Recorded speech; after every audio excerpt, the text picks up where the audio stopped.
Bismillahirrahmanirrahim. Assalamualaikum warahmatullahi wabarakatuh. Saya Nurul Bajah Hashim dengan NIM 70200121069, menjawab soal-soal mengenai komposisi dan distribusi penduduk. Baik, soal pertama ialah komposisi penduduk. Dapat juga disebut pengelompokan penduduk dibagi dalam berbagai ciri atau karakteristik tertentu. Pernyataan tersebut adalah saya menjawab benar. Mengapa saya memilih jawaban benar? Karena komposisi penduduk adalah susunan penduduk yang didasarkan atas sifat-sifat atau karakteristik khusus atau tertentu dari penduduk. Soal selanjutnya ialah soal kedua. Di bawah ini merupakan salah satu contoh komposisi penduduk menurut umur dan jenis kelamin. Mengapa saya memilih jawaban penduduk menurut umur dan jenis kelamin? Karena yang saya dapatkan pada gambar PPT tersebut bahwa piramida penduduk ini menggambarkan komposisi penduduk menurut umur dan jenis kelamin. Selanjutnya soal ketiga. Di bawah ini merupakan salah satu contoh komposisi penduduk menurut pendidikan. Mengapa saya memilih jawaban pendidikan? Bisa kita lihat sendiri dari tabel tersebut bahwa data yang tertulis dalam tabel data ini pada setiap provinsi dari tahun 2017 sampai 2019 menuliskan data mengenai tentang persentase penduduk buta huruf. Selanjutnya itu soal keempat. Prorating untuk kelompok atau angka sisa yang tidak masuk dalam kategori data manapun, misalnya data umur. Ada yang tidak masuk umur manapun dikarenakan kesalahan dalam perolehan data atau hal lainnya. Pernyataan tersebut salah.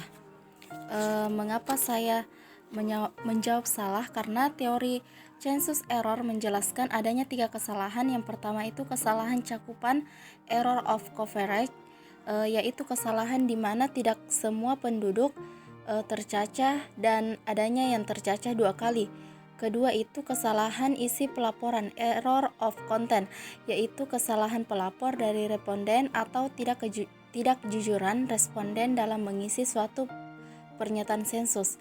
Dan yang ketiga yaitu kesalahan ketetapan laporan, estimating error, yaitu kesalahan pencatatan data penduduk yang menyebabkan kesulitan analisisnya data ini dari pelapor data.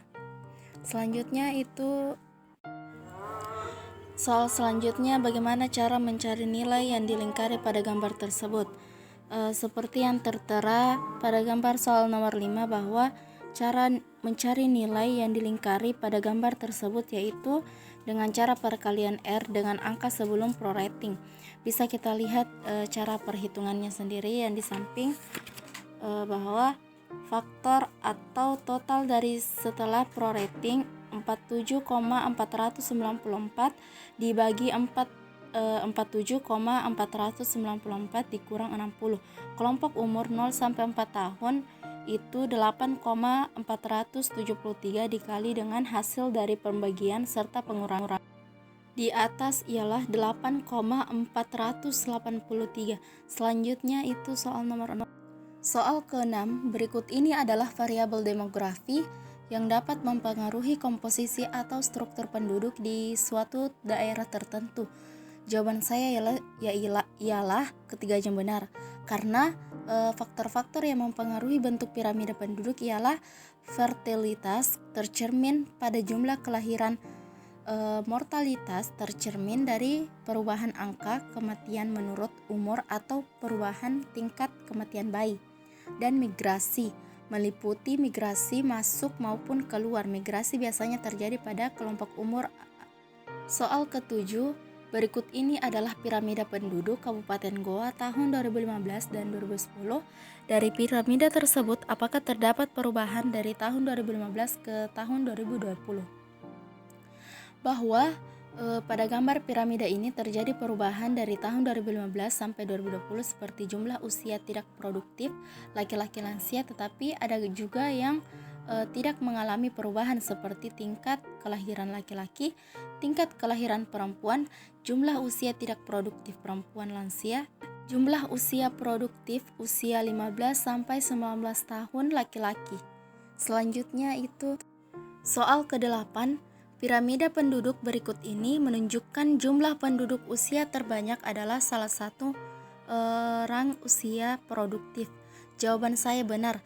Piramida penduduk dapat menunjukkan perubahan struktur penduduk akibat proses demografi meliputi kelahiran, kematian, serta migrasi. Soal selanjutnya itu nomor 9. Soal ke-9. Pada tabel di bawah ini, mengapa kepadatan penduduk Kabupaten Goa lebih rendah daripada Kabupaten Takalar, padahal jumlah penduduk Kabupaten Goa jauh lebih banyak? Jawaban saya ialah tabel tersebut salah hitung karena adanya kesalahan ketetapan laporan atau estimating error, yaitu kesalahan pencatatan data penduduk yang menyebabkan kesulitan analisisnya. Hal ini terjadi dari pelapor data. Soal selanjutnya, soal ke-10, bagaimana tren laju pertumbuhan penduduk di Provinsi Sulawesi Selatan dari tahun 1971 sampai 2016? Mengapa saya menjawab terendah di Provinsi Sulawesi Selatan? Karena bisa kita lihat sendiri pada tabel tersebut, dari tahun 1971 hingga 2016, itu pada tahun 1971 1,74, pada tahun 2016 itu 1,10. Kurang dan lebihnya mohon dimaafkan. Wassalamualaikum warahmatullahi wabarakatuh.